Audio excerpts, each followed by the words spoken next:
Lorsque vous faites face aux larmes de l'autre, lorsque vous faites face à l'injustice, je vous en prie, si vous voulez aider, gardez-vous de prendre parti. Gardez-vous de descendre dans la mêlée. Quelles que soient les circonstances, fussent-elles les plus atroces et injustifiables, si vous voulez aider, restez en haut du puits.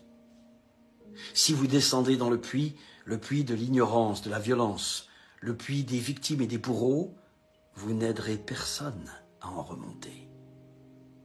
Vous devez rester en haut.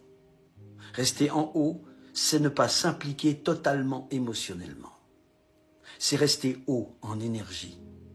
C'est ne pas pleurer avec ceux qui pleurent, souffrir avec ceux qui souffrent, conspuer avec ceux qui conspuent, haïr avec ceux qui haïssent, être dans la confusion avec ceux qui sont dans la confusion. Du haut du puits, vous décidez de ne pas avoir d'avis définitif, inéluctable sur les circonstances, les gentils et les méchants. Vous ne rentrez pas dans la mêlée, car depuis la mêlée, vous ne pouvez aider, vous ne pouvez pas tendre le bras. En haut du puits, vous demeurez chargé d'estime et d'amour, vous demeurez conciliant, apaisé. Vous savez ne rien savoir de tranchant, d'inexorable. Votre épaule alors est solide. Votre regard est de soutien, votre main est ferme. En haut du puits, vous écoutez, vous recevez, vous accueillez, mais vous ne rejoignez pas les personnes à aider dans leur état émotionnel.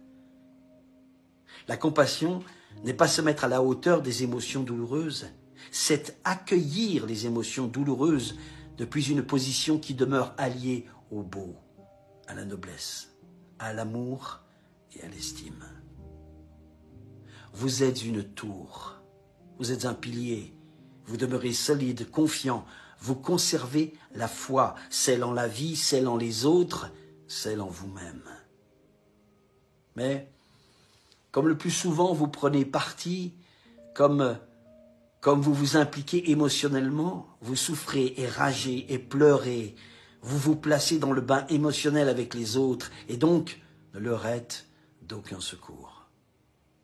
Cela ne consiste pas à justifier quoi que ce soit. Cela ne consiste pas à prendre le parti de ceux qui font souffrir les autres.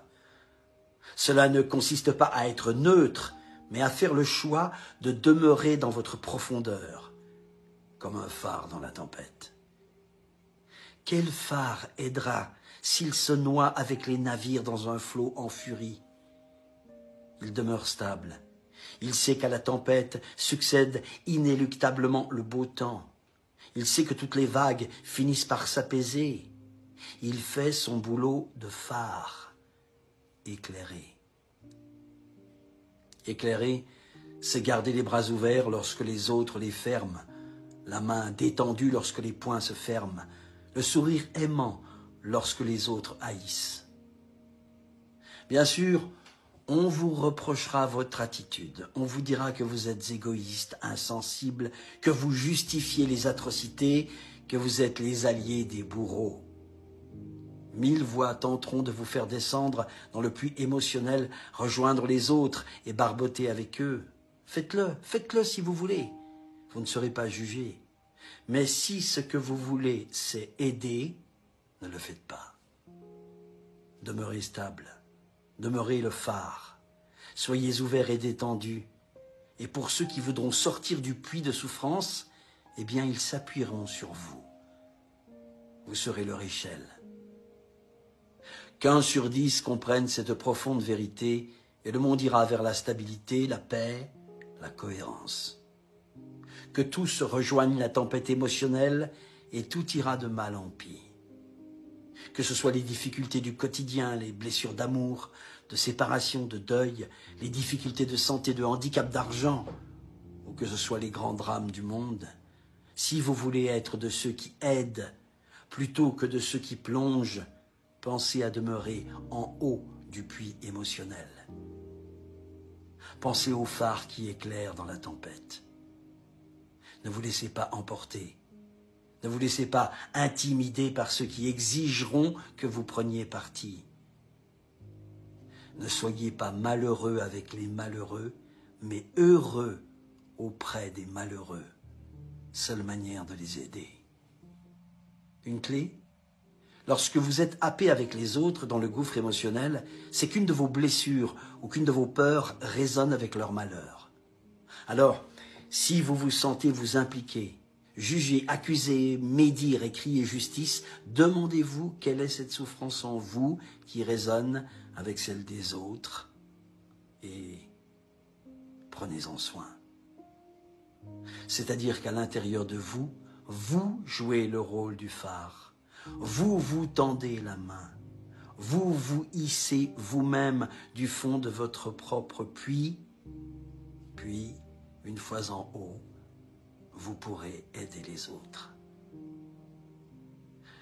On ne peut aider les autres si on ne s'aide pas d'abord soi-même, comme en avion lorsque les masques à oxygène tombent.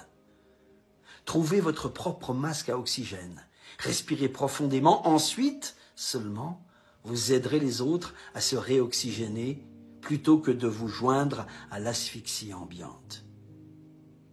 Chaque jour nous apporte son lot de circonstances pour nous entraîner à être de ceux qui aident.